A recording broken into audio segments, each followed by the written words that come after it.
Aleluya, que Dios les bendiga nuevamente a todos, a los que van a estar viendo este video. Tenemos que arrancar 2 veces, dar la bienvenida. Y estamos alegres, contentos de poder tener esta clase. Estamos estudiando teología bíblica y sistemática 2, ¿verdad? Les estaba diciendo que hoy vamos a hablar un tema un poquito controversial, pero es la esencia de lo que es la doctrina cristiana, ¿ok? Yo sé que hay muchas personas que no les gusta estudiar a profundidad la palabra de Dios, pero la Escritura dice que el pueblo de Dios perece por falta de conocimientos. ¿Cuántos creen que cada palabra de la Biblia escrita es importante? ¿Verdad que sí? Dice la Escritura en los evangelios que no habría libros para poner y narrar toda la historia y todo el conocimiento que Dios, nuestro Padre Celestial, reveló a través de nuestro Señor Jesucristo para enseñarlo a la gente. Entonces, lo que sí está en esos 66 libros, tenemos que prestarle mucha atención. ¿Verdad que sí? Y hay ciertas cositas que nosotros no logramos entender porque no las estudiamos, y este tema es uno de ellos. Así es que les voy a pedir que abran su Biblia en Efesios capítulo 1, versículo 6, y cuando lo tengan pueden decir un fuerte amén. Se ponen de pie con reverencia a la palabra de Dios y son tan amables. Y dice así: para honrar al Padre, al Hijo y al Espíritu Santo, para alabanza de la gloria de su gracia, con la cual nos hizo aceptos en el ¿qué? En el amado. Diga conmigo: aceptos en el amado. Que el Señor añada bendición a su palabra. Pueden sentarse si son tan amables. Les decía la semana pasada que vamos a estudiar soteriología. Soteriología es el estudio de la doctrina de la salvación. La semana pasada les hablé de la raíz etimológica de soterología y por qué soteriología y por qué se refiere a la salvación. Hoy vamos a entrar ya de lleno a ese tema. Y la semana pasada les conté lo que sucedió en el huerto del Edén, cómo el ser humano quebrantó la ley de Dios, adquirimos una naturaleza caída. Y les voy a pedir que abran su libro, los que lo tienen, en la página 496. Estamos estudiando este libro. Para los que no lo tengan y lo quieran conseguir, sería buenísimo. Es Teología Sistemática, un estudio profundo de la doctrina bíblica, por John MacArthur, ¿ok? Así es que sería bueno que lo consigan. Está extraordinario. Hoy, gracias a Dios, tuve la oportunidad de estar estudiando prácticamente todo el día. Vamos a cubrir solamente la mitad de la salvación. La otra mitad la vamos a cubrir la próxima semana y luego vamos a ir a los ángeles, ¿ok? Y en la doctrina de los ángeles vamos a hablar acerca de Satanás, los demonios, los ángeles caídos y también los ángeles buenos, ¿ok? Que ese también va a ser un tema extraordinario en cuanto a temas de doctrina y teología sistemática, ¿ok? Entonces, una forma trinitaria en la que el plan de redención del Padre, el cumplimiento de la redención del Hijo y la aplicación de dicha redención por el Espíritu Santo. La salvación es parte del plan de Dios el Padre, de Dios el Hijo y del Espíritu Santo. Y cada uno de ellos obró en nuestra salvación de esta manera.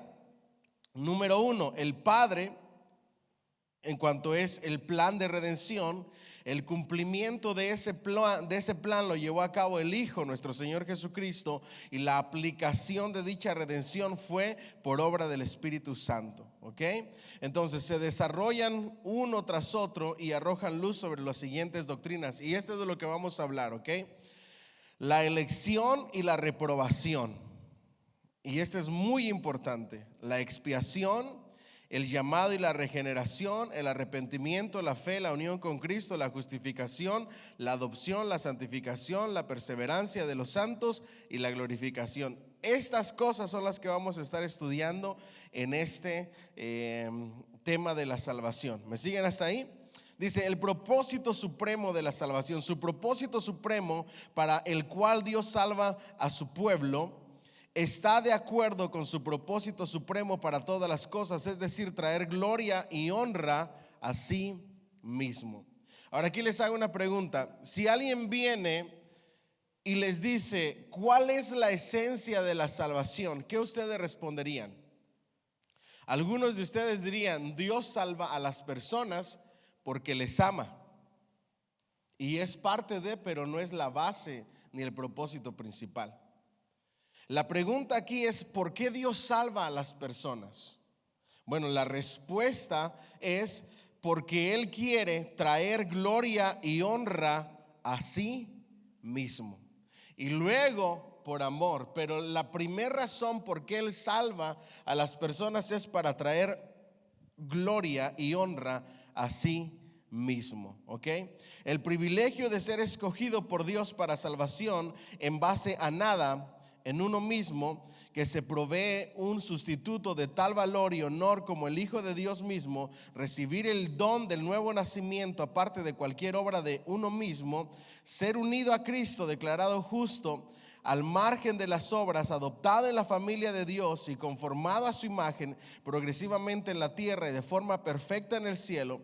El flujo de beneficios por gracia que el hombre disfruta en la salvación tienta al estudioso de las Escrituras a creer que el amor salvador de Dios concluye en última instancia en el hombre. Sin embargo, las Escrituras revelan que la salvación no está centrada en el hombre, sino en Dios. Él salva a los pecadores para alabanza de la gloria de su gracia, como en el versículo que acabamos de leer en Efesios, ¿ok?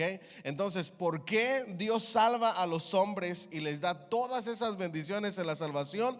Para alabanza de la gloria de su gracia. ¿Vamos bien hasta ahí? Alguien que quiera buscar el Salmo 1:6, versículo 8, y que lo quiera leer, o si lo quieren leer ahí en su libro. Salmo 106, 8. Salmo 106, 8. ¿Quién dijo yo? Para hacer algo diferente hoy. Y luego yo lo leo en voz alta para los que están en línea. A ver, ¿quién dijo yo? Ajá.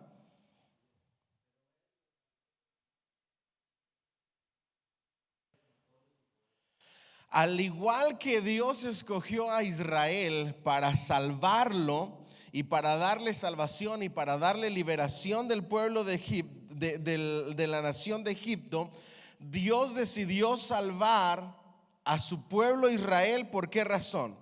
Pero Él salvó por amor de ¿qué? De su nombre, para hacer notorio ¿qué? Su poder. Esa es la esencia de por qué Dios salva a las personas, ¿ok? Ahora vamos a hablar acerca de la gracia, ¿ok? Y cuando hablamos de la gracia, ustedes tienen que saber lo que significa la palabra gracia. La palabra gracia significa un regalo que no merecíamos, ¿ok? Es el don de Dios. La salvación es por gracia. Pero hay dos clases de gracia en la teología. Entonces, el primero de ellos es la gracia común. Estrictamente hablando, no es soteriológico, porque la gracia común no es gracia salvadora, como expresión de la bondad universal y la benevolencia de Dios, ¿ok? Todas las personas, sin excepción, experimentan la gracia común, pero no la gracia especial, ¿ok? Ahora, ojo aquí, la gracia común es la gracia de Dios para todo ser humano. La gracia especial es la gracia que salva, la gracia salvífica. Y esa es dada a un grupo de personas que son los salvos. ¿Me siguen hasta aquí? Entonces, la gracia común en sus libros en la página 498 dice: todas las personas sin excepción experimentan la gracia común, incluidas aquellas que nunca recibirán la salvación. Eso está en el libro de los Salmos 33:5, el Salmo 52:1, el Salmo 107:8, el Salmo 119:68. Es distinta a la gracia especial o a la gracia salvadora, por la cual Dios rescata a sus elegidos del castigo y del poder del pecado. Los regenera y los santifica por obra del Espíritu Santo. La gracia común no imparte pues perdón por el pecado, ni regenera el corazón de los incrédulos. ¿Ok? La gracia común no regenera el corazón ni salva a nadie, mas sin embargo es dada para todas las personas. Ahora, ¿Qué es lo que hace la gracia común? La gracia común prepara el corazón de las personas que van a ser salvas y es simplemente la que expresa la misericordia de Dios. La gracia común de Dios provee al menos 3 beneficios a la raza humana. Primero, refrena temporalmente el pecado y acciona contra sus efectos perjudiciales. ¿Ok? La gracia común, ojo aquí, es la que provee en el corazón del hombre la conciencia y la moralidad. ¿De dónde el ser humano sabe lo que es bueno y lo que es malo? De la gracia común que Dios ha puesto en el corazón del hombre. ¿Me siguen hasta aquí? Esa gracia común, en su misericordia, Dios depositó en nosotros la conciencia. Y la conciencia, aunque no tengas conocimiento del bien y del mal, es la alarma que te dice lo que es correcto y lo que es incorrecto. Entonces, la gracia común es la que evita que nosotros como seres humanos en nuestra naturaleza caída tengamos como resultado una catástrofe. Si ahorita sin Dios, ¿cómo está el mundo? Imagínense si no tuviéramos conciencia ni ninguna característica moral en nosotros que nos rigiera. ¿Cómo estaríamos? De hecho, la escritura dice, el apóstol Pablo dice y enseña que la conciencia se puede ¿qué? Cauterizar. ¿Qué es cauterizar? Adormecer, dormir. ¿Cómo se cauteriza la conciencia? Cuando la persona persiste haciendo lo malo. ¿Ustedes creen que las personas que hoy son asesinos o que son sicarios o que son violadores o lo que sea, no les remordió la conciencia la primera vez que hicieron algo en contra de una persona ofendiendo a Dios? Seguro que sí. Pero el repetir y el repetir y el repetir el pecado hace que la conciencia se cauterice, se duerma. La gracia común evita que el mundo se pudra en su maldad, y por eso Dios depositó en nosotros conciencia, y de alguna u otra manera nosotros sabemos lo que es bueno y lo que es malo en cuanto a lo moral. ¿Ok? ¿Vamos bien hasta ahí? La manifestación plena de esa pecaminosidad se reprime por medio de la conciencia, lo que capacita a los pecadores para que entiendan la diferencia entre el bien y el mal. Eso está en Romanos 2:15. La autoridad de los padres. ¿Quién nos enseñó acerca de la autoridad que los padres tienen sobre los hijos? Dios lo depositó en nosotros. Eso viene desde el principio. Las reglas morales que nos rigen vienen desde la creación. Quienes enseñan y disciplinan a los hijos, y el gobierno civil que mantiene el orden de la sociedad humana. ¿Ustedes se pueden imaginar qué sería de los países sin un gobierno? Sería un caos. Sin reglas, sin gobierno, sin nadie quien rija la manera en que debemos de vivir, sería un caos. Todo eso es parte de lo que Dios nos regaló como gracia común. Número 2 de la gracia común: permite que los incrédulos disfruten de la belleza y la bondad de esta vida. ¿Cuántos creen que esta vida es bella? Cuando sabes vivirla. Pero se convierte en una vida miserable cuando no sabes vivirla. Porque todo lo que Dios creó, dice la escritura, que fue ¿qué? Bueno. Y vio Dios que era bueno. La vida es bella y Dios nos la dio para que la disfrutemos. Esa vida bella es para todos. La bondad de esta vida es para todos, dice el Salmo 50, versículo 2. Tanto el justo como el injusto experimentan numerosas bendiciones físicas de la mano de Dios. Por ejemplo, el respirar. ¿Cuántos creen que cada ser humano, si respira, es por Dios? ¿Verdad que sí? Dios es el dador de la vida. Y esa es una gracia común que es para todos. Respiramos por su gracia. El bocado que llevamos a nuestra boca. Nosotros podemos decir, yo lo trabajé. Yo me cansé toda la semana. A mí me pagaron el cheque. Yo soy por lo que tengo que comer es por mi trabajo. Y otros dirán, todo lo que tú comes es por causa de Dios. Porque ¿de dónde vienes? ¿De dónde viene todo lo que comes? De lo creado por Dios.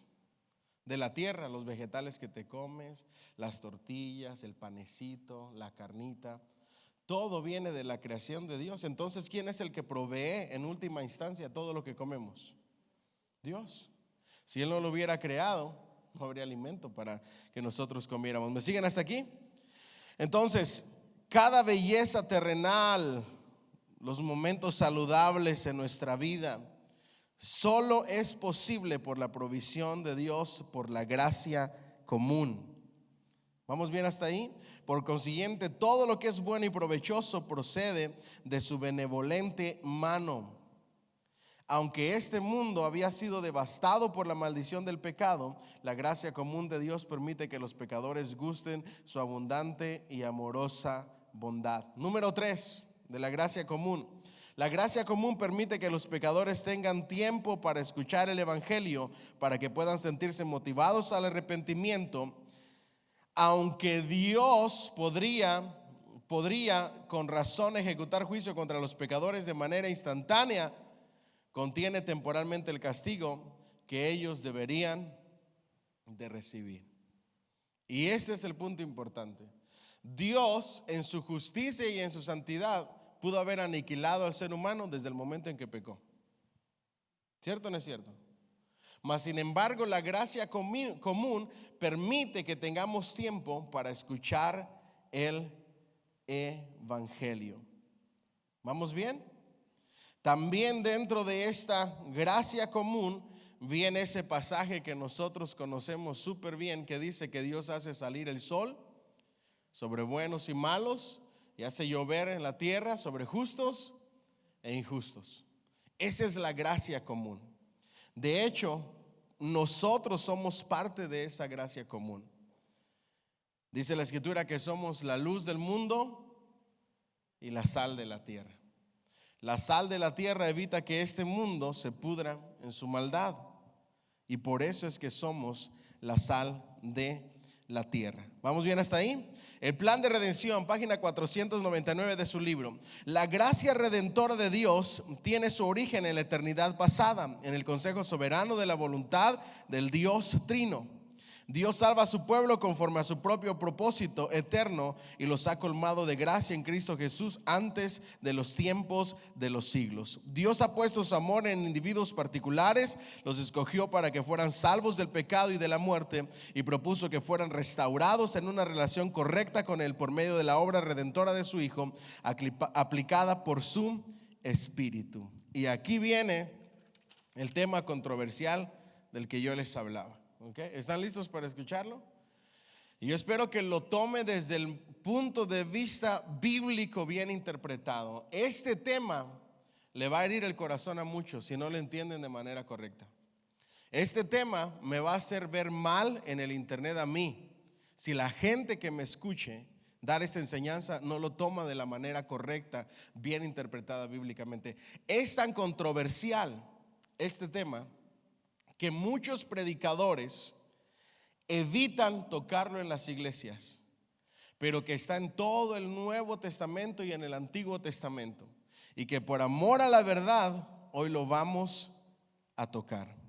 Y ahora sí, como decimos en mi país, que Dios nos agarre confesados. ¿Ok? Ese es el tema de la elección. Diga conmigo, la elección. ¿Ok? Y vamos a hablar acerca del decreto de Dios, página 499. Dios ha determinado de manera infalible todo lo que va a ocurrir y según el cual obra todas las cosas. Las Escrituras emplean diversos términos para identificar el decreto de Dios, incluido su propósito eterno, su plan definitivo, su consejo, el consejo de su voluntad, el propósito de su voluntad, su beneplácito y su voluntad. Ahí ustedes tienen todos los pasajes bíblicos que hablan acerca de eso. ¿Qué es el carácter del decreto de Dios? Diga conmigo, Él es perfecto. Él hace como Él quiere, como a Él le place, a la hora que Él quiere, de la manera en que Él quiere, y Él hace como Él quiere por una sola razón: Él es soberano.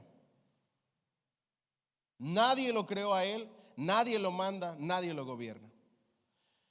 Hay una imagen que vi en el internet que me pareció súper chistosa, de hecho hasta la guardé.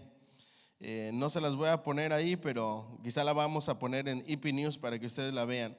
Pero les voy a decir lo que dice la imagen, que me pareció bien cómica, que son algunas de las oraciones que hacen los cristianos hoy en día, que violan la soberanía de Dios. ¿Sí lo alcanzan a ver? Está Jesús así como que lo están regañando, y están los cristianos o los predicadores diciendo: te reclamo lo que me prometiste, quiero dinero, fama y poder, lo decreto, lo declaro y lo sello. ¿Ok? Esa es la forma de orar de algunos cristianos, violando la soberanía de Dios. Pablo dice: ¿acaso el barro le dirá al alfarero lo que tiene que hacer y cómo lo tiene que hacer? Jamás. De ninguna manera. Tú no puedes ir reclamando, declarando y decretando y sellando por tus bendiciones. En ningún lugar en la Biblia lo vas a llamar. ¿Saben de dónde viene esa mala interpretación bíblica que viola el carácter y el atributo de la soberanía de Dios? De un versículo que dice que nosotros llamemos a las cosas como Dios las llama, que llamemos aquello que no es como si fuera. El declarar en sí no es malo. El giro que le ha dado la iglesia y algunos predicadores hoy en día es lo incorrecto. Tus declaraciones, tus reclamos de tus promesas, tus decretos y tus sellos decretando tus promesas no van a mover la perfección, la sabiduría y la voluntad de Dios. ¿Me siguen hasta aquí? La palabra de Dios nos enseña que cuando nosotros vayamos a pedir al Padre, lo hagamos de la siguiente manera en la oración modelo. Cuando vayan, cierren la puerta y busquen a Dios y oren en lo secreto. Y nos enseñó esta gran oración que dice: Padre nuestro que estás en los cielos, santificado sea tu nombre. Nosotros tenemos que empezar nuestras oraciones con alabanza, dándole honor, dándole honra y dándole gloria, reconociendo con humildad que delante de Él no somos nada, y que si estamos de rodillas ante Él es por su gracia y por su misericordia y por causa de nuestro Señor Jesucristo. Al diablo se le ordena, a Dios se le pide, se le ruega y se le suplica con toda humildad. ¿Me siguen hasta aquí? A Dios no se le ordena, ni tampoco se le reclama. ¿Vamos bien hasta aquí? Yo he escuchado a muchos predicadores que dicen: reclama tus promesas. Tú no tienes nada que reclamar. Las promesas que Dios te dio, Él las va a hacer real en tu vida, porque Él es poderoso para llevarlo a cabo, porque Él tiene un plan y un propósito desde antes de la fundación del mundo para ti. Lo que sí nos dice la Escritura es que le recordemos las promesas a Dios, no que las reclamemos, que hay una gran diferencia. Y la razón de recordarle las promesas a Dios que Él ha hecho a su pueblo no es porque Él perdió la memoria, sino que al momento de que nosotros hablamos esas promesas, nos las recordamos a nosotros mismos. La esencia no es Dios. Dios es perfecto y soberano, es el creador de todas las cosas. El problema y el asunto somos nosotros. ¿Vamos bien hasta ahí?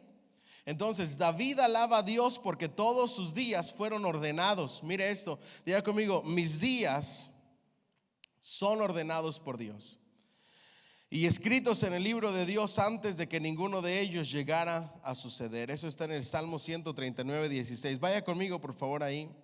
Salmo 139, 16, para que usted vea lo que dice David.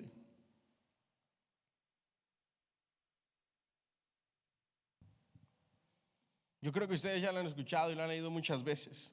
Mi embrión vieron que tus ojos, y en tu libro estaban escritas todas aquellas cosas que fueron luego formadas, sin faltar una sola de ellas. Tus pasos fueron ordenados y tus caminos fueron ordenados desde antes de la fundación del mundo. Dios ya sabía quién eras y te conocía por nombre. Yo no sé si le puedes dar un fuerte aplauso al Señor. Para aquellos que piensan que a Dios se le salen las cosas fuera de su control, están muy equivocados. Dios tiene un plan perfecto y no hay nada que se salga fuera de su control. ¿Alguien dice amén? Pablo explica que el plan de salvar a los gentiles se cumplió conforme al propósito eterno de Dios en Efesios 3:11, un misterio que Dios predestinó antes de los siglos. Enseñó también explícitamente que Dios escogió salvar a los suyos antes de la fundación del mundo. ¿Vamos bien hasta aquí? Y aquí ya vamos entrando en materia. Desde antes de la fundación del mundo dice la Escritura que Dios nos escogió para darnos salvación y vida eterna. Ojo aquí, este debate ha permanecido desde hace muchos años en la historia. Las dos posturas más comunes son los arminianos o arminianistas, que vienen de un teólogo llamado Jacobo Arminio. Y por otro lado, los calvinistas, que vienen de la rama y de la línea teológica de Juan Calvino. Y dentro de ellos se toca este tema y este asunto que viene debatiéndose desde hace muchísimo tiempo. Y hoy usted va a conocer nuestra postura. Y no somos arminianos, ¿ok? Y le voy a decir por qué no somos arminianos y las razones bíblicas dentro de la doctrina por la cual no somos arminianos, ¿ok? Miren lo que dice aquí. En segundo lugar, una relevante implicación de la eternidad del decreto de Dios es que es necesariamente incondicional, ¿ok? Antes de que Dios creara las cosas, no había nada. Todo depende de Él y es por Él. ¿Vamos bien hasta ahí?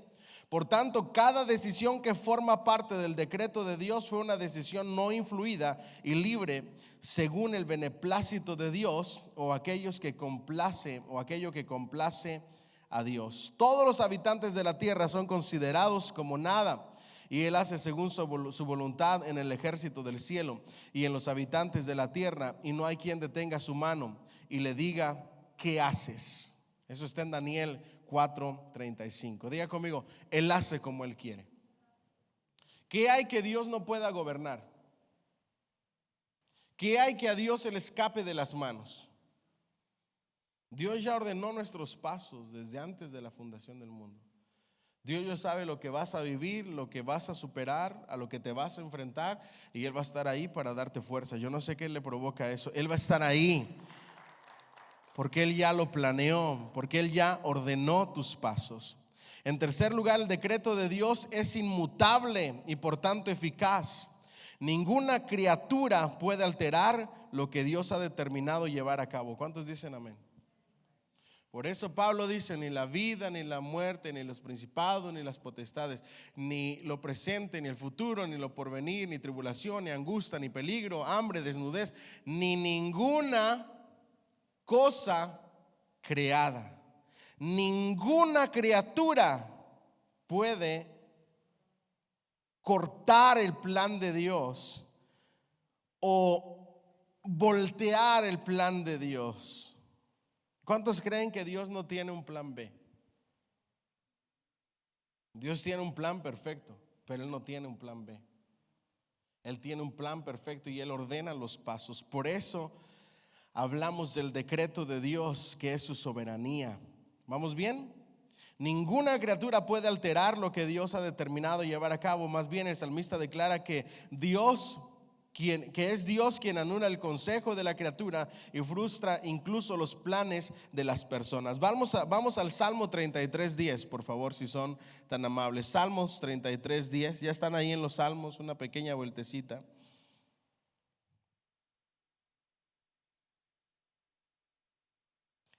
Jehová hace nulo el consejo de las naciones y frustra las maquinaciones de los pueblos. El consejo de Jehová permanecerá para siempre, los pensamientos de su corazón por todas las. Miren que el Dios verdadero es un poquito diferente a la historia que nos han contado a nosotros. Porque hoy en día nosotros nos preocupamos por un montón de cosas sin darnos cuenta de que Dios está ahí con nosotros y de que todas las cosas obran para bien aquellos que conforme a su propósito están llamados y son llamados, y que todo lo que sucede en su vida es parte del plan perfecto de Dios. ¿Alguien dice amén? Dile al que está a tu lado, entonces, ¿qué te preocupa en la vida? Yo veo atrás parte de mi vida y digo, wow, Dios es perfecto. Aunque a veces es doloroso lo que vivimos, las pérdidas que tenemos, las batallas que perdemos, pero Dios es perfecto. ¿Alguien dice amén? Dice así: el consejo de Jehová permanecerá para siempre, los pensamientos de su corazón por todas las generaciones. Nabucodonosor confiesa que no hay quien detenga su mano, ni quien le pida cuentas por sus actos. Eso está en Daniel 4:35. ¿Y quién fue Nabucodonosor? Un rey que fue humillado por su altanería, por su soberbia, y que fue humillado hasta lo más vil. Terminó diciendo que al Dios verdadero no hay quien detenga su mano. Yo le daría un fuerte aplauso al Señor por eso. No hay quien detenga su mano. ¿Cuántos creen que la mano poderosa de Dios está sobre nosotros? Es que es increíble. Usted tiene que saber esto. Juan 10:27 en adelante dice que nosotros somos sus ovejas y que estamos en las manos de Dios y que nadie podrá arrebatarnos de las manos de nuestro Señor. Nuestro Padre Celestial es mayor que todas las cosas. ¿Alguien dice amén? Y su mano es más fuerte que cualquier cosa. No hay nadie quien le deba de pedir cuentas de sus actos a Dios, porque Él es Dios. Así es que pare de preguntarle cosas y por qué, y pedirle razones y cuestionamientos, y por qué me pasa esto a mí, y por qué no al vecino, y yo que hago esto, y yo que hago aquello, y pidiéndole cuentas a Dios. ¿Quiénes somos?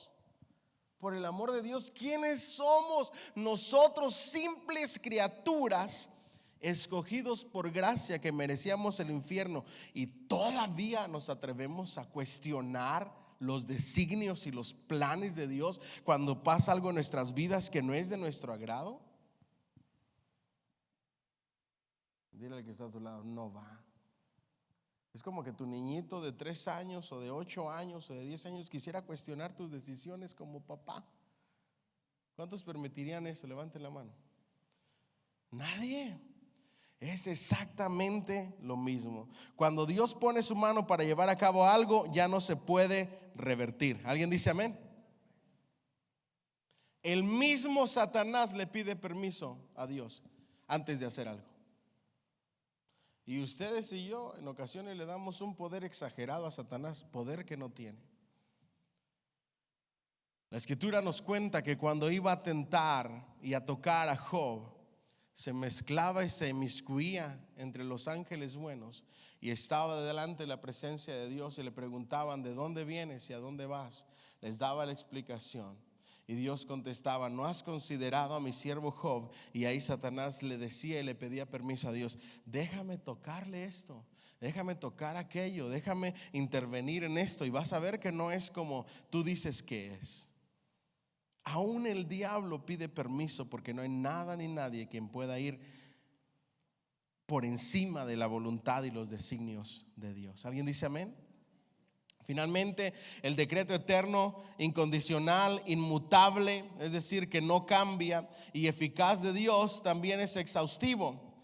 Dios hace todas las cosas, hace que todas las cosas cooperen conforme a su propósito, y hace todas las cosas según el designio de su voluntad. El salmista repite que el Señor hace todo lo que le place. Dios mismo declara: haré todo lo que me propongo, en Isaías 46, 10. Las escrituras declaran que Dios es la causa de que diversas clases de tiempo, nieve, lluvia, hielo, viento, relámpagos, Él estableció las leyes naturales, Él rige el universo. ¿Cuántos dicen amén?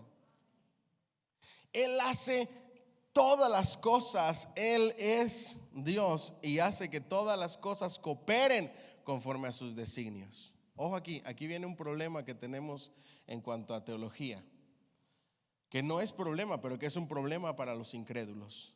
Entonces, si Dios es el que ordena todas las cosas, Él es el autor de la maldad, Él es el creador del pecado, el autor de la maldad y el que lleva a cabo el pecado, el actor principal, no es Dios, es la maldad del corazón del hombre y el príncipe de este mundo, Satanás, no de Dios. Mas sin embargo, en medio de esa maldad, Dios todavía mueve las cosas, mueve las piezas para que las cosas obren para bien. Le doy un ejemplo. ¿Cuáles eran los motivos de los motivos de Roma de censar a las personas y obligar a que todo mundo, cuando iba a nacer nuestro Señor Jesucristo, regresaran a su tierra de origen? No me diga que eran para glorificar a Dios. Ustedes saben cuál era la razón de David para censar al pueblo y cuáles son las razones en la Biblia y de cualquier pueblo cuando hablamos de censo en la Biblia. Llevarse honra a ellos mismos, decir mira todo lo que he logrado, llenarse de altanería y de altivez para ver las cosas que han hecho. No es para glorificar a Dios. Mas sin embargo, en medio de esos fines pecaminosos de orgullo, de altivez, Dios pone su mano y hace que todas las cosas sobren para bien. Mire que Él no está haciendo lo malo. Los seres humanos están haciendo lo malo. Él simplemente mueve las piezas para que aún en medio de esa maldad las cosas sobren para bien. Ese censo de Roma hizo que Jesús naciera ¿en dónde? En Belén, donde las profecías decían que iba a nacer. Dios hace que las cosas cooperen. Por eso Pablo dice que todas las cosas obran para bien. ¿Vamos bien hasta ahí? Denle un fuerte aplauso al Señor, por favor. Las escrituras declaran que Dios es la causa de diversas clases de tiempo. Eso ya se lo dije. Por sus designios se revuelve las nubes y en derredor para hacer sobre la faz del mundo en la tierra lo que Él les mande. Unas veces por azote y otras por causa de su tierra. Otras por misericordia las hará venir. Hablemos un poco de los desastres naturales. ¿Por qué suceden los desastres naturales? ¿Se ha preguntado alguna vez eso?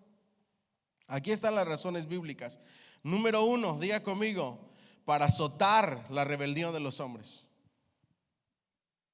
En ocasiones Dios manda desastres naturales por la rebeldía de las personas.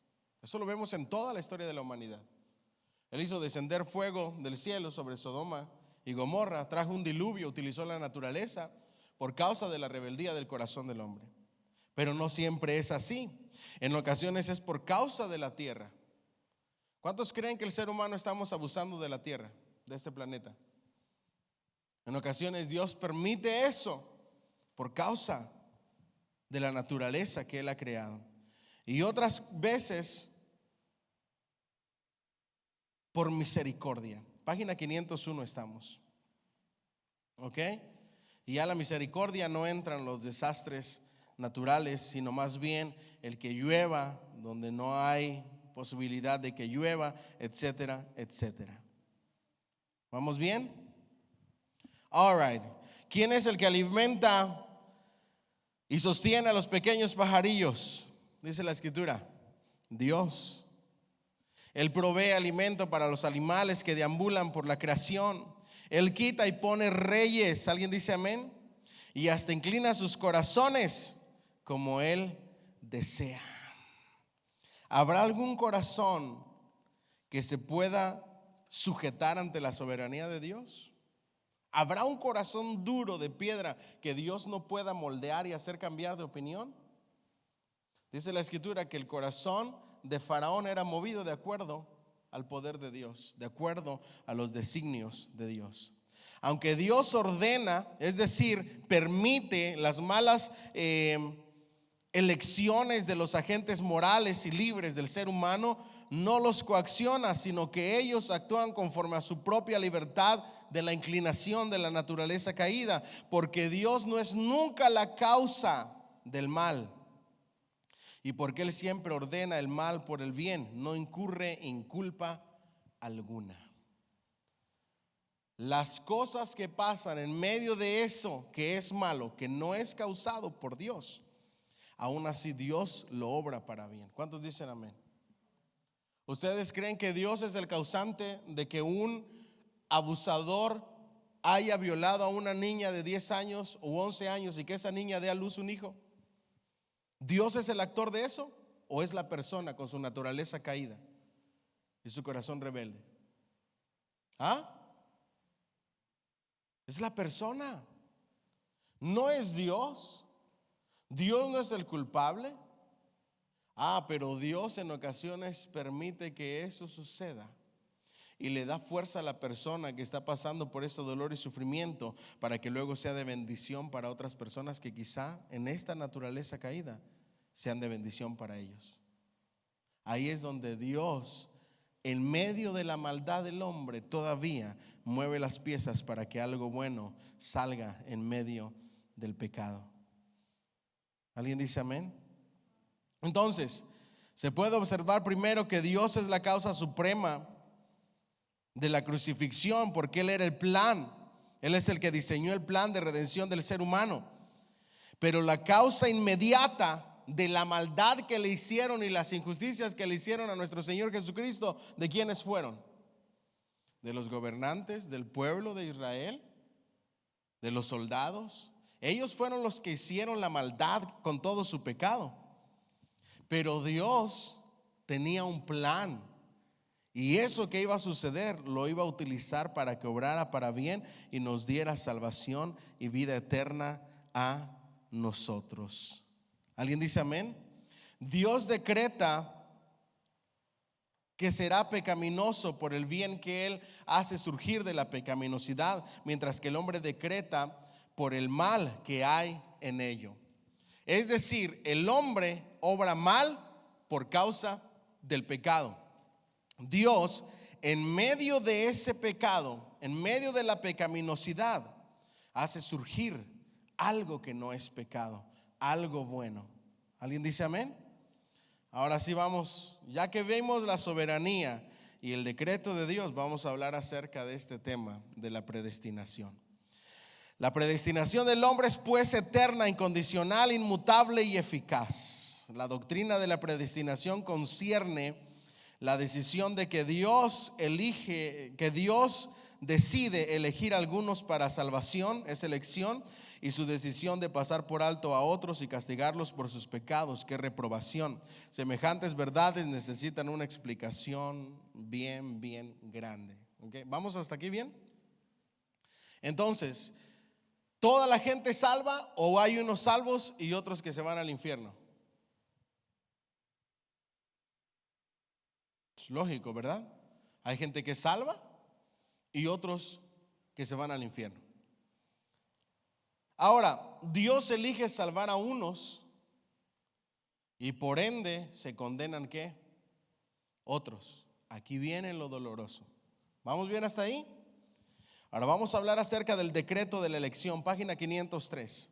El decreto de la elección es el escogimiento libre y soberano de Dios realizado en la eternidad pasada para poner su amor en ciertos individuos y sobre la base de nada en ellos mismos, sino exclusivamente por el beneplácito de su voluntad para escogerlos para ser salvos del pecado y de la condenación y para heredar la bendición de la vida eterna a través de la obra mediadora de Cristo. Efesios 1, 4 al 5, Pablo escribe que el Padre nos escogió, utiliza el griego eklegomai, en Él, en Cristo, antes de la fundación del mundo, para que fuésemos santos y sin mancha delante de Él, en amor, habiéndonos predestinado, del griego proorizo, para ser adoptados como hijos suyos. En Romanos 8, 29 al 30, declara: porque a los que el Padre antes conoció, del griego proginosko, también los predestinó, proorizo, del griego, para que fuesen hechos conforme a la imagen de su Hijo, para que Él sea el primogénito entre muchos hermanos. Diga conmigo: soy un escogido de Dios. ¿Alguien dice amén? Dios decidió escoger a unos y por ende que se condenaran otros. Ahora, cuando ustedes entienden mal esta doctrina que está en toda la Biblia, y ahorita se los voy a demostrar, la primera objeción de la persona no espiritual es que Dios es injusto. ¿Cierto o no es cierto? Si Dios decide salvar a unos, inmediatamente la naturaleza pecaminosa dice: Dios es injusto, ¿por qué no los salva a todos? La pregunta del creyente que conoce la Biblia debería de ser: ¿por qué no nos condenó a todos? Porque la paga del pecado es... Hablemos de justicia. La justicia es darle su merecido a las personas. El hombre pecó y cayó en pecado, se rebeló en contra de Dios y todo el mundo merecemos el infierno. La justicia es todos al infierno. Si a Dios le place salvar y escoger a unos y librarlos del infierno, a eso se le llama gracia y misericordia. No es injusticia, es misericordia. ¿Me siguen hasta aquí? Misericordia es no darle lo que se merece. Por eso siempre se los he enseñado. A mí no me gusta ir a marchas donde la gente en su ignorancia, para defender a los indocumentados, andan con pancartas diciendo: queremos justicia para los indocumentados, justicia para los indocumentados. La justicia, nosotros, si violamos la ley, lo que nos corresponde por justicia es que nos manden a nuestro país. El pedir que nos dejen aquí debe de llamarse misericordia. Que no nos den lo que nos merecemos. Por justicia merecemos que si violamos y quebrantamos la ley, nos deporten a todos.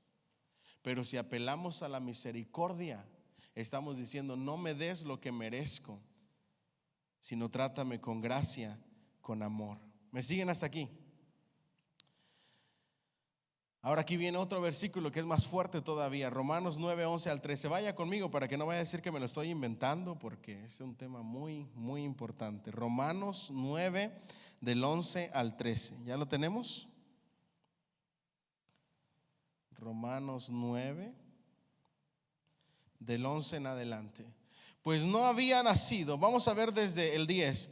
Y no solo esto, sino también cuando Rebeca concibió de uno, de Isaac, nuestro padre, pues no había nacido, pues aún no había nacido, ni había hecho aún ni bien ni mal, para que el propósito de Dios conforme a la elección permaneciese no por las obras, sino por el que llama. Se le dijo: el mayor servirá ¿qué? Al menor, como está escrito: a Jacob amé, mas a Esaú aborrecí. Pablo, en todos los versículos que vamos a leer, es el que está defendiendo esta doctrina, pero que no es el único que habla de ella. Pedro habla de ella, nuestro Señor Jesús habla de ella. En el Antiguo Testamento se habla de que Dios escoge. Se habla de que nuestro Señor Jesucristo escoge. La oración de nuestro Señor Jesucristo en San Juan 17 está llena de esto. Lucas le escribe en los Hechos y dice que se añadían a la iglesia todos los que habrían de ser ¿qué? Está hablando de elección, de que Dios escoge a las personas y por ende otras se condenan. A unos los salva y a otros no. Por eso hay gente que es salva y hay gente que se va al infierno. Dios os haya escogido, dice el griego jairomai, desde el principio para la salvación, mediante la santificación por el Espíritu y la verdad. Eso está en 2 de Tesalonicenses 2:13. El Nuevo Testamento también reconoce una categoría de individuos designados como los elegidos. Son los objetos específicos de la elección salvadora de Dios. Es costumbre que los apóstoles se refieran a todos los creyentes como los escogidos de Dios. Eso está en Colosenses 3:12, Tito 1:1. A los elegidos también se les habla en Primera de Pedro 1:2, Primera de Tesalonicenses 1:4. Los elegidos de Dios son aquellos por los que Cristo fue entregado a la muerte.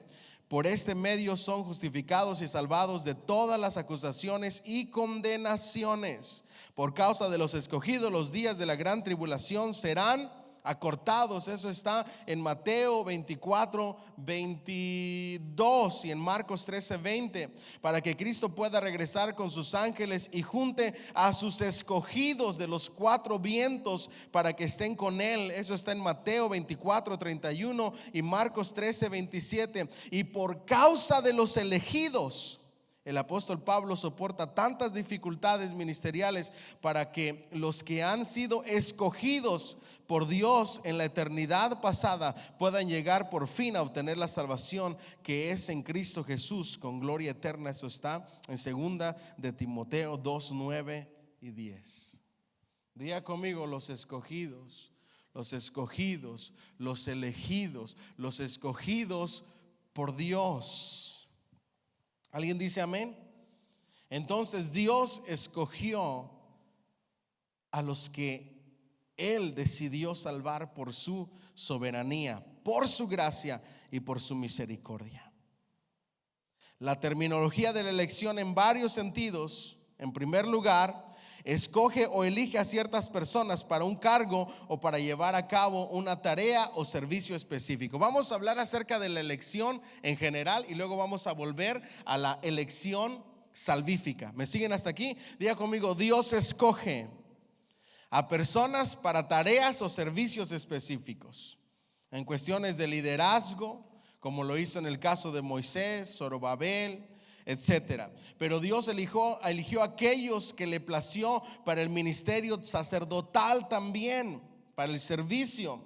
Dios también escogió a reyes para que gobernaran al pueblo de Israel. Dios escogió a profetas. De modo especial eligió al Hijo para la tarea de llevar a cabo la salvación de los escogidos. El Señor Jesús mismo escogió a 12 discípulos para la misión del servicio y la predicación apostólica. Diga conmigo: elección para tareas y servicio. Esa es la elección número 1. Elección número 2, elección corporativa.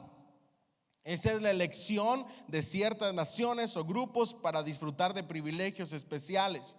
Específicamente Israel. Israel fue la nación que escogida por Dios para traer salvación a la humanidad a través de ellos. Nosotros como iglesia somos los escogidos de Dios. Con claridad Dios elige a ciertos individuos en la historia de la humanidad. ¿Vamos bien hasta ahí? Ahora, yo los he elegido para que instruya a sus hijos y a su familia a fin de que mantengan en el camino del Señor y pongan en práctica lo que es justo y recto. Así el Señor cumplirá lo que ha prometido. Eso está en Génesis 18:19. Él también eligió a Isaac por medio o por encima de Ismael y a Jacob por encima de Esaú. Ok, diga conmigo: Isaac e Ismael. A él le place escoger. ¿Y acaso le vamos a decir los dos? No. Él decidió a Isaac y a Ismael lo echaron de ahí. Él se decidió por Jacob y Esaú lo hizo a un lado, por ende. ¿Vamos bien hasta ahí?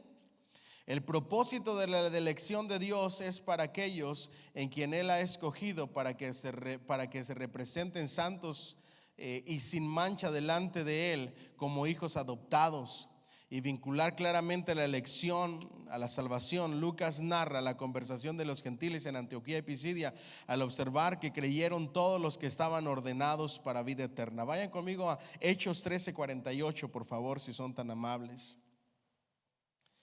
Hechos 13:48. Y cuando lo tengan pueden decir un fuerte amén. ¿Ya lo tenemos? ¿Sí? Dice: los gentiles oyendo esto se regocijaban y glorificaban la palabra del Señor, y creyeron todos los que estaban, ¿qué? ¿Ordenados para qué? Para vida eterna. Ya conmigo, esta es elección.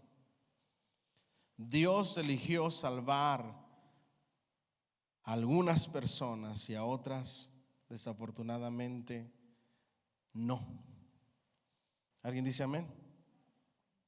En la salvación los individuos reciben las bendiciones espirituales. Los individuos son hechos santos y sin mancha. Los individuos son adoptados como hijos e hijas de Dios. Los individuos reciben la gracia concedida de forma gratuita y los individuos han sido redimidos. Está hablando de los redimidos como personas y no solamente como iglesia. ¿Vamos bien hasta ahí? Y aquí viene todavía uno mayor todavía. San Juan 17 dice: Señor, de todos los que me diste, ninguno se me echó a perder. Se lo estoy parafraseando. Solamente uno. ¿Quién? El hijo de perdición, aquel que estaba predestinado para ir al infierno. ¿De quién estaba hablando? De Judas. Yo les dije que este tema era difícil de digerir, pero está en toda la Biblia. Y créame que después de esta clase, yo no sé hasta cuándo lo vayamos a volver a tocar, hasta que volvamos a regresar al seminario bíblico. Porque es un tema que si no se entiende bien, usted puede salir decepcionado. Pero usted tiene que entender, ahorita vamos a llegar al meollo del asunto. ¿Vamos bien? Entonces, a los que me diste del mundo les he revelado quién eres. Eran tuyos y tú me los diste. Está hablando de los escogidos. San Juan 17:6. Desde toda la eternidad el Padre ha escogido de tal manera a individuos particulares que de ellos se afirma que son suyos y que son estas preciosas ovejas las que Él encomienda al pastor. La elección es tan íntimamente personal que los nombres de aquellos a los que el Padre ha escogido están anotados en el libro de la vida antes de la fundación del mundo. Es evidente que Dios ha elegido a individuos para salvación. Diga conmigo: Dios elige.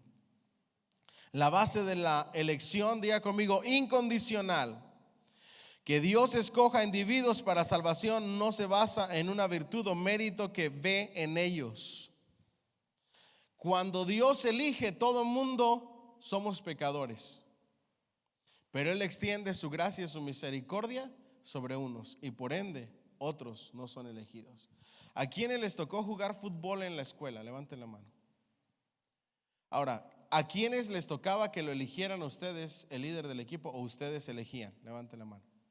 Cualquiera de las dos.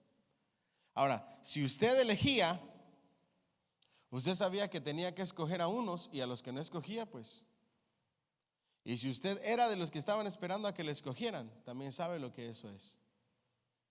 Y usted sabe que esta vida se basa en la elección.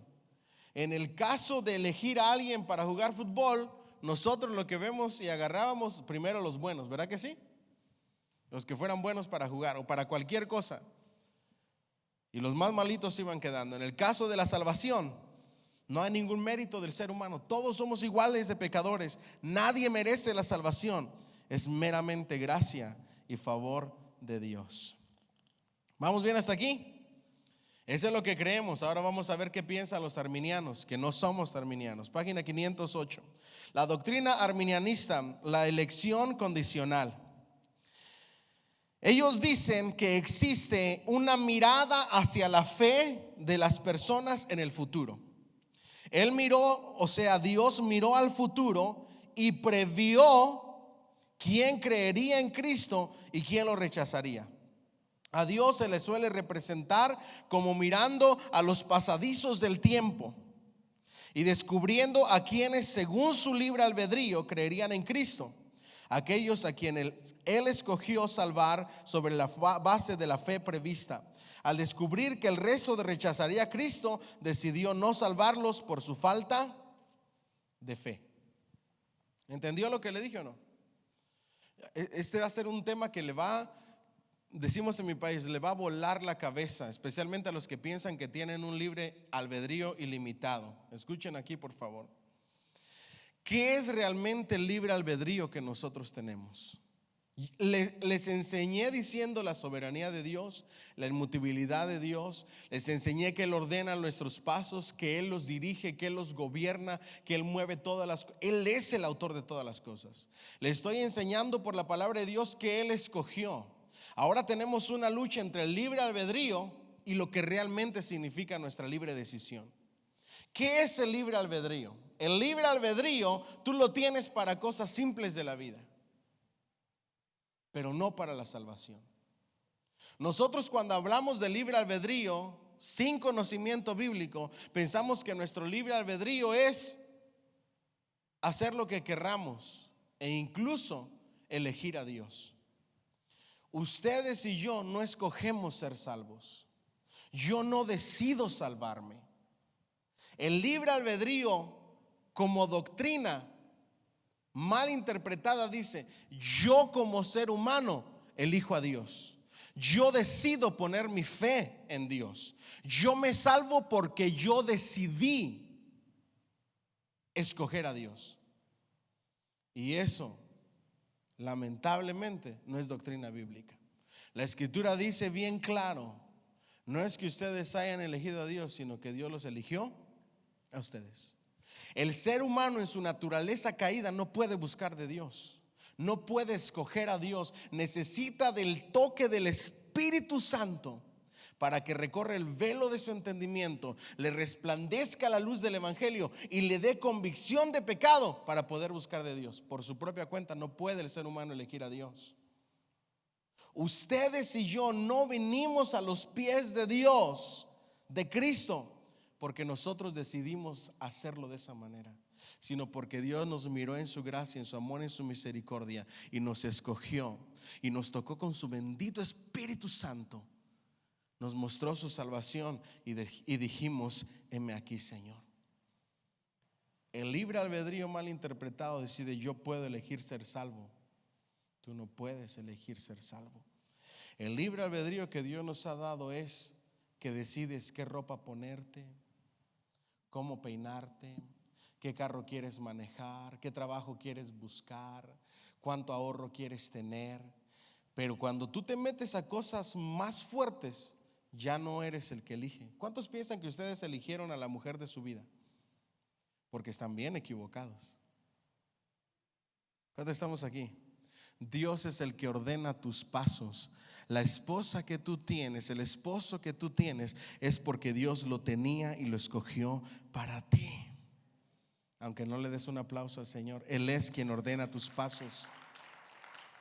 La Escritura dice: el que haya esposa, haya el bien. Ahora, cuando tú en tu rebeldía te aferras a ir en contra de lo que Dios tiene para ti, es cuando vienen los errores y los fracasos.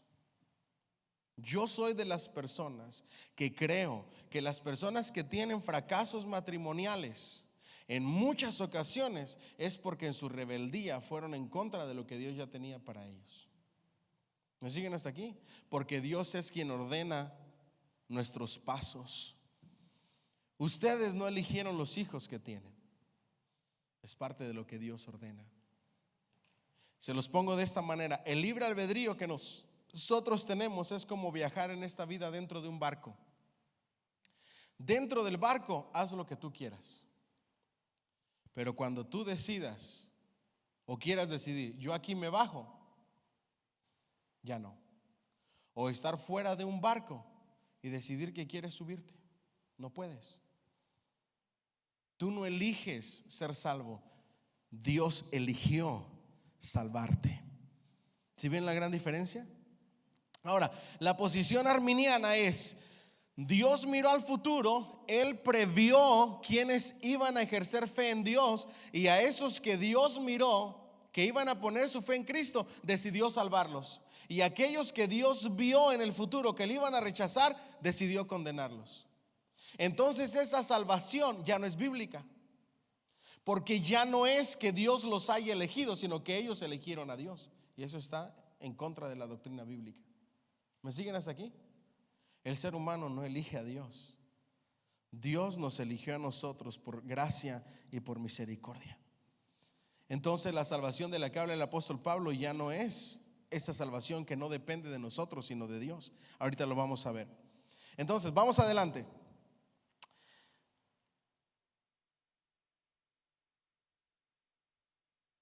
Por esta razón, a esta visión se llama con frecuencia visión de la fe prevista, visión presciente o visión de la presciencia simple respecto a la elección. Así, el concepto arminiano de la elección coloca a la causa suprema de la salvación en el hombre, no en Dios. La elección es sencillamente la ratificación de Dios respecto a las elecciones que Él previó que los individuos harían. Entonces Dios no elige, es el hombre el que elige a Dios. Ahora mi pregunta es, ¿qué ustedes piensan? ¿Quién elige a quién? Dios nos elige a nosotros. Nosotros no podemos, no tenemos la capacidad ni la habilidad espiritual en la naturaleza caída para elegir a Dios. Esta postura malinterpreta que los acontecimientos del futuro tienen lugar precisamente porque Dios así lo ha decretado. Ahora, aquí viene el asunto. Si Él es omnisciente, debe haber conocido previamente a todos y no solamente a aquellos a quienes ha predestinado para ser conformados a la imagen de Cristo. La interpretación arminiana ensarta pues a sus defensores en los cuernos de un dilema. Para ser coherentes con su interpretación de la presencia, deben negar la omnisciencia de Dios, es decir, afirmar que Él solo conoció de antemano a aquellos que son salvos. Ojo aquí, este es el problema arminiano. Cuando tú dices Dios eligió salvar a aquellos que vio en el futuro que iban a ejercer fe, estás violando uno de los atributos importantes, más importantes de Dios, que es su omnisciencia. Él lo conoce todo. Para Él no existe el tiempo. ¿Me siguen hasta aquí? Es decir, afirmar que Él solo conoció de antemano a aquellos que son salvos. Aceptar la salvación final universal, es decir, afirmar que todos aquellos en los que antes conoció, o sea, todos serán finalmente justificados y glorificados. En realidad, el verbo prognosco en Romanos 8:29 no habla de una simple presciencia, sino del conocimiento que caracteriza una íntima relación personal. En hebreo es yadá, en griego es proginosko, ¿ok? El griego que se utiliza a los que conoció, a los que eligió, habla de una relación íntima que se conoció o que se llevó a cabo desde antes de la fundación del mundo, no al mirar a futuro. El término hebreo yadá se utiliza también para cuando un hombre en la intimidad tiene relaciones sexuales con una mujer. A esa intimidad se refiere en hebreo y en el griego cuando el apóstol Pablo dice: y a los que conoció, a estos predestinó. Porque Jehová conoce el camino de los justos, mas la senda de los malos perecerá. En virtud de su omnisciencia, Dios conoce el camino de cada hombre, de cada persona. La doctrina de la presciencia simple violenta a la omnisciencia de Dios. No habla, en Romanos no habla de un simple conocimiento de lo que va a suceder, sino de un conocimiento íntimo. Por eso escoge. ¿Sí me estoy explicando? Lo estoy haciendo más bolas. Yo necesito que usted me vaya siguiendo en el pensamiento para que usted entienda bien esto. El conocer no es como dicen los arminianos: echó un vistazo al futuro y se dio cuenta que fulanito de tal iba a ejercer fe y que el otro no. Entonces decidió elegir a los que ejercieron su fe en Dios y a los otros los condenó. El que los conoció quiere decir que los conoció íntimamente. ¿Vamos hasta aquí? Ahorita vamos a entrar con otros dilemas peores todavía, pero que usted tiene que entender de manera correcta. ¿Ok? Romanos 8:29 no habla de un simple conocimiento de los hechos, sino más bien de una relación íntima de pacto basada en la elección soberana y marcada por su favor y su amor. Cuando Pablo declara que Dios ha conocido de antemano a los individuos, está indicando que Dios ha determinado poner su amor electivo y su favor en ellos. Los ha apartado para mantener una relación íntima y personal y salvadora con ellos. Conocer de antemano es amar con antelación. La predestinación habla de la elección desde la perspectiva de la soberanía de Dios. Pablo comenta el momento de la elección, a saber, antes de la fundación del mundo. La elección del Padre era un decreto eterno que antedataba a la creación y a la historia, así como el Padre amó al Hijo antes de la fundación del mundo. Juan 17:24, y lo predestinó antes de la fundación del mundo. A eso se refiere el apóstol Pablo. La absoluta libertad de la elección de Dios, esto le propina el golpe fatal a la suposición de que la elección estaba condicionada por la fe o por cualquier otra cosa que el pecador pudiera pensar hacer. Si la base de la elección de Dios era la fe prevista a las acciones de aquellos a los que Él escogió, Pablo habría tenido que escribir que Dios nos predestinó según precognición de nuestra fe. Sin embargo, él asevera explícitamente que la razón de su elección fue el buen propósito de la voluntad de Dios y no la voluntad del hombre. Aquí se cerró todo con palabras del apóstol Pablo. La salvación depende de la voluntad de Dios, no de la voluntad del ser humano. ¿Alguien dice amén? No es que el ser humano haya elegido a Dios, es que Dios eligió al ser humano. Somos salvos por su bendita voluntad y por su bendita gracia. Yo no sé cuánto le pueden dar un fuerte aplauso al Señor.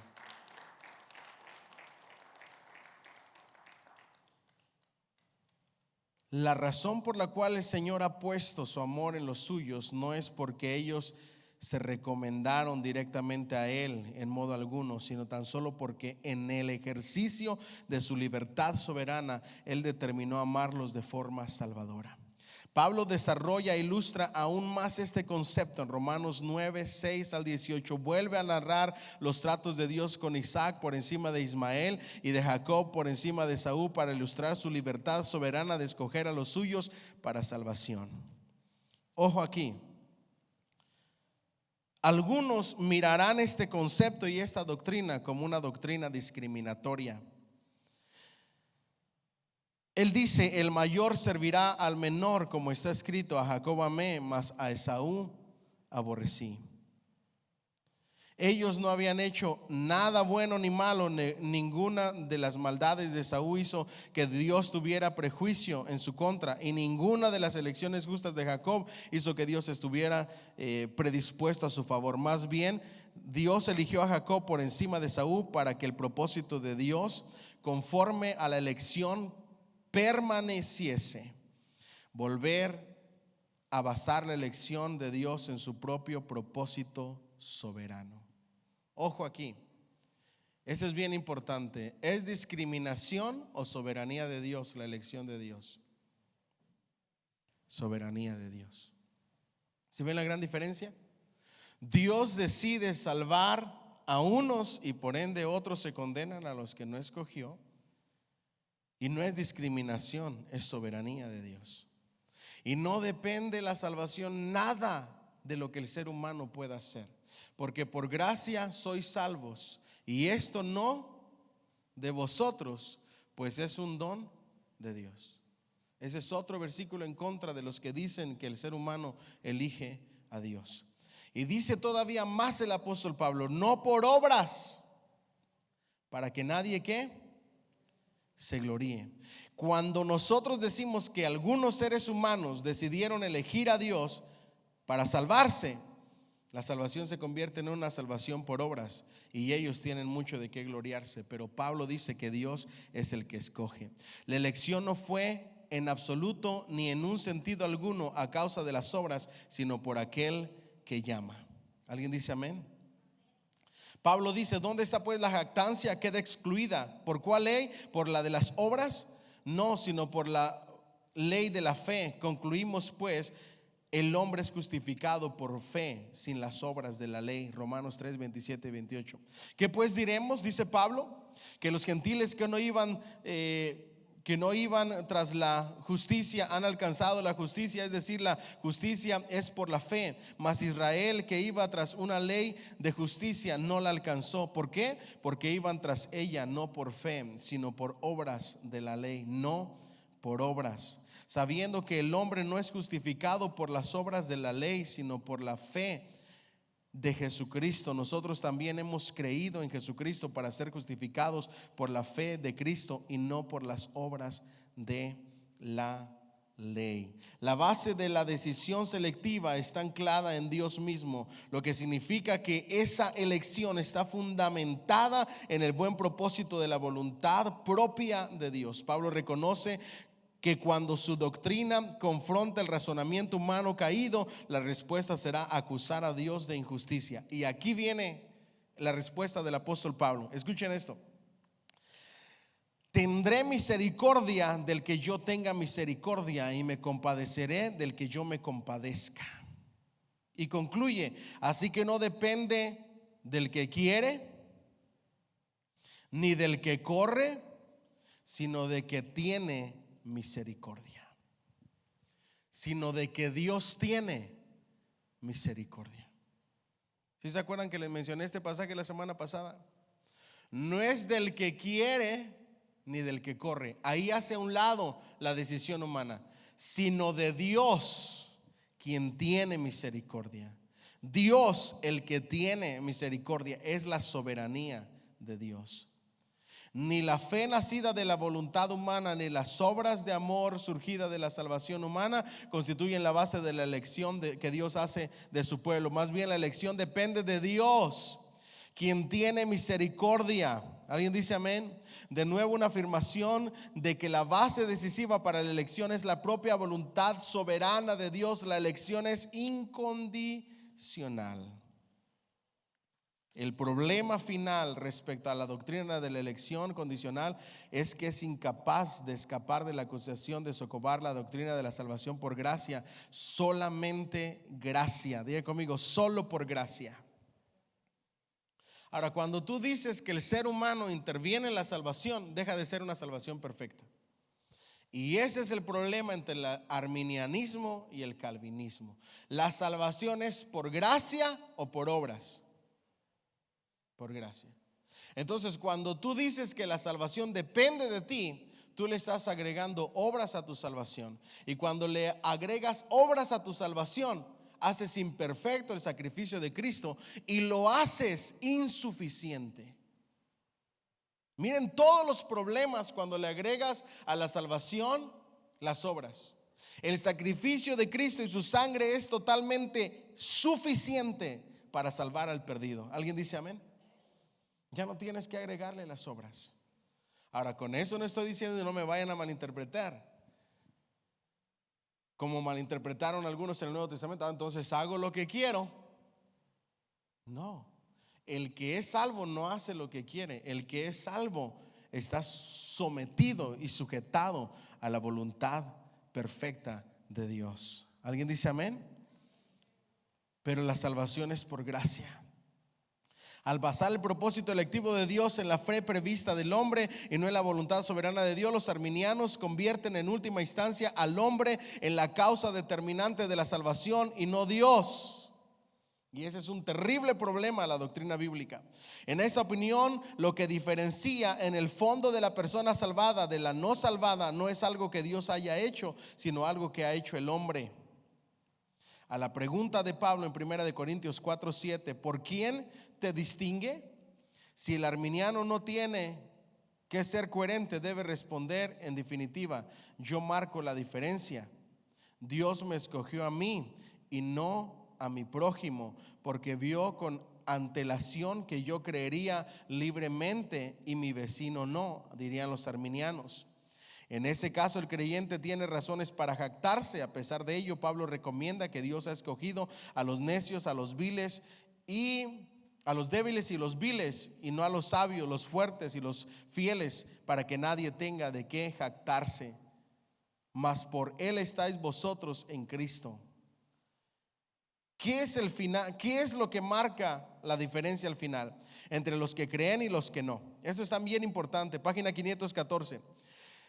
Si nuestra respuesta es que está definitivamente basado en algo que Dios hace, esto es, en la decisión soberana de lo que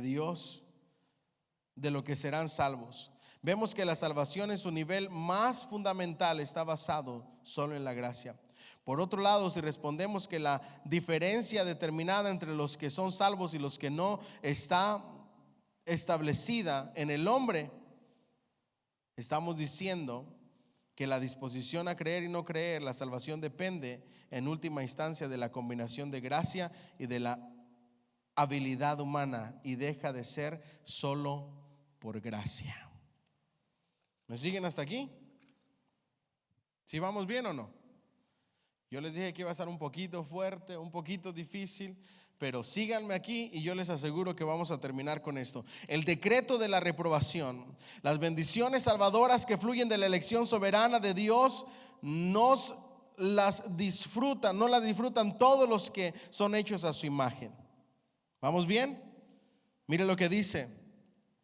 Enseña que habría ovejas y también cabritos, los que heredarían la vida eterna y otros que harían al castigo eterno. Mateo 25:46. De manera más súcita declara que muchos son llamados y pocos escogidos. Eso está en Mateo 22:14. ¿Cómo usted entendería este pasaje? Mas muchos son ¿qué? Los llamados, pero pocos ¿qué? ¿Los qué? Los escogidos. Diga conmigo, somos escogidos por la gracia y el amor de Dios. Yo le daría un fuerte aplauso al Señor.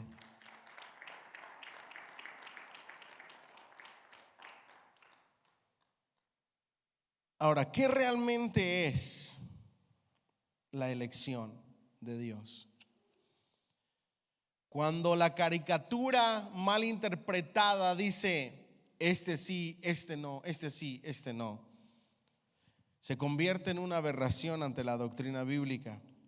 La realidad de cómo Dios escoge es que Él extiende su mano de misericordia para algunos. ¿Vamos bien hasta ahí? Se los pongo de esta manera. Dios imaginó y contempló a todas las personas a la luz de su caída en Adán, por consiguiente como criaturas pecaminosas, todos pecadores delante de Dios. En el caso de los elegidos, Él interviene de forma activa, pone su amor en ellos, determina nombrar a Cristo como su Salvador y enviar al Espíritu para que en su soberanía los despierte de la muerte espiritual, una nueva vida en Cristo. Sin embargo, en el caso de los no elegidos no interviene, sino que se limita a pasar de largo y dejarlos en su estado de pecaminosidad y después castigarlos por su pecado. ¿Entendieron eso o no? En los salvos Dios interviene, los elige, los escoge. En los no escogidos no interviene y no hace nada. Simplemente siguen su camino con un corazón rebelde, con una naturaleza caída, y al final de ello los condena por causa de su pecado. ¿Vamos bien? Aunque Él es la causa de la bienaventuranza de los elegidos, no es la de la desdicha de los no elegidos, sino que los predestina a la destrucción por medio de causas secundarias. Así, los elegidos reciben misericordia porque no son castigados como merecen por sus pecados, pero los no elegidos reciben justicia porque son correctamente condenados como merecen sus pecados. No se puede acusar a Dios de injusticia por ninguna de estas dos razones, ya que todos son culpables y porque Él no está obligado a mostrar gracia para con nadie. Está fuerte, ¿verdad? Es justicia de Dios, y por justicia los no salvos ¿a dónde van? Al infierno. Y sobre los que extiende su mano de amor y de misericordia, al paraíso. Pero Dios no está obligado a salvar a nadie, ¿o sí? Así es que nosotros deberíamos de darle gracias a Dios que Dios nos escogió. El apóstol Pablo dice, ¿será acaso que el vaso le dirá algo al alfarero? Jamás. Primera de Pedro 2:8 dice que hay unos que están destinados para desobediencia. Y Judas 4 dice que hay otros designados para condenación. Como la elección, la decisión de Dios de no escoger a alguien para salvación no se basa en nada propio de ese individuo, sino es más bien un acto soberano del beneplácito de Dios. ¿Alguien dice amén? All right, vamos adelante y con esto vamos a terminar.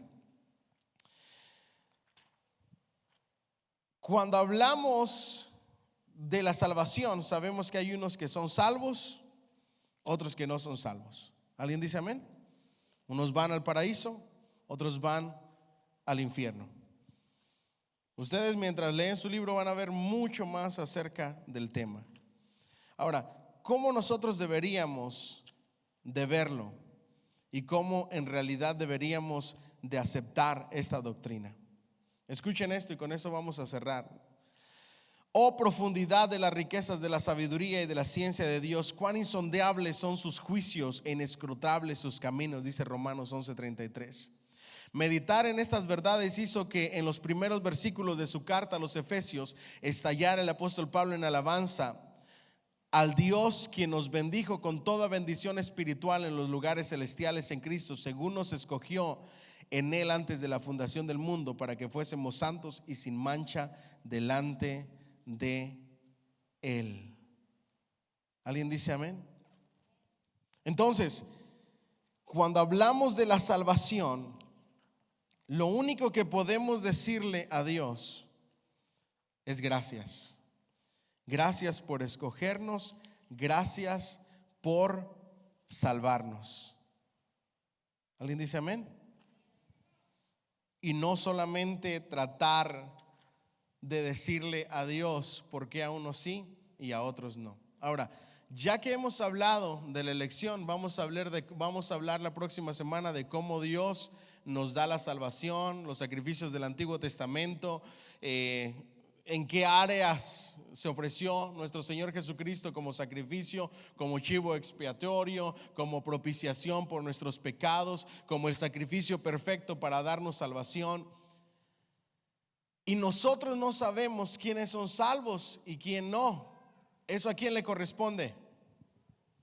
A Dios. Ojo aquí, y esto es bien importante que usted lo entienda, porque cuando se malinterpreta esta doctrina, muchos dicen, entonces ¿para qué predico el evangelio? Si al final de cuentas Dios ya sabe quién va a ser salvo y quién no, ¿verdad? Pero tú no, y nuestro llamado es predicar el evangelio. Y esa es la fuente que activa la fe que salva en el corazón de los escogidos. Por eso tenemos que predicar el evangelio. Ahora, ustedes no saben ni yo quiénes van a ser salvos o quiénes son salvos, pero Dios sí. Y al final de cuentas, ¿quién es el que va a separar a las ovejas y a los cabritos? El Dios Todopoderoso. En la iglesia, ¿quién es el que va a separar el trigo de la cizaña? El Dios Todopoderoso. Lo único que tenemos, esta doctrina no cambia nada. Sabemos que hay lobos disfrazados de corderos y que hay ovejas. ¿Alguien dice amén? Lo único que tiene que hacer usted es darle gracias a Dios porque usted es oveja. ¿Alguien dice amén? De ahí en adelante las cosas siguen igual. No hay mucho problema porque usted sabe que hay gente salva y hay gente que no es salva. Y la gente que se va al infierno es porque no era gente que era salva. Y por eso hay mucha gente que se sigue yendo al infierno. Y la gente que va al paraíso es porque Dios nos escogió, nos extendió su amor, su gracia y su misericordia. ¿Alguien dice amén? Ahora, la semana pasada hablábamos acerca de qué era el Seol, qué era el Hades, qué era el infierno y todas estas cosas. Lo voy a explicar y ahorita si tienen alguna pregunta pues la hacen fuera del aire. El Seol es el lugar de los muertos en el Antiguo Testamento, ¿ok? O el lugar de los espíritus. Ahí es donde los muertos iban, donde los espíritus de los muertos estaban. El Hades es la traducción al griego de la palabra hebrea Seol en el Antiguo Testamento. El Seol y el Hades son el lugar de los muertos. Después se utiliza otra palabra que simplemente es sepulcro, es decir, el lugar de entierro. Después tenemos el seno de Abraham en la parábola, que es simplemente un paraíso. Y luego tenemos el infierno, que es como nosotros lo conocemos, que vendría siendo el Seol o el Hades o el Gehenna o el infierno. Y luego tenemos el lago que arde con fuego y azufre, que es la muerte segunda. ¿Quiénes estarán en ese lago que arde con fuego y azufre? Las personas no salvas, los rebeldes, junto con Satanás, el falso profeta y el anticristo. Nosotros, a quien Dios ha extendido su misericordia, y a todos los que Dios decida en su soberanía y en su perfecta voluntad salvar, vamos a ir al paraíso. ¿Alguien dice amén? Pero es gracia y misericordia, soberanía, no discriminación. Dios no está obligado a salvar a todos. ¿Alguien dice amén? Por eso hay unos que se pierden y otros que no. Ahora, ustedes y yo le diremos a Dios lo que tiene que hacer. ¿Se revelará el barro en contra del alfarero para reclamarle sus decisiones? No, no es del que quiere ni del que corre, sino de la misericordia de Dios. Muchos son los llamados, pero pocos son los escogidos. Por causa de los escogidos, los días de la gran tribulación se acortaron. Por causa de los escogidos, los injertados, los adoptados, los que Dios escogió, los santos escogidos de Dios, esos somos nosotros. Y con esta dicha deberían nuestros corazones estallar cada día de gratitud y de alabanza. Amén. Denle un fuerte aplauso al Señor, por favor. Que Dios me los bendiga a los que van a ver este video y ojalá que lo entiendan correctamente. Y después de que salgamos del aire, tú me dices, ¿ya? Ajá. ¿Tiene duda?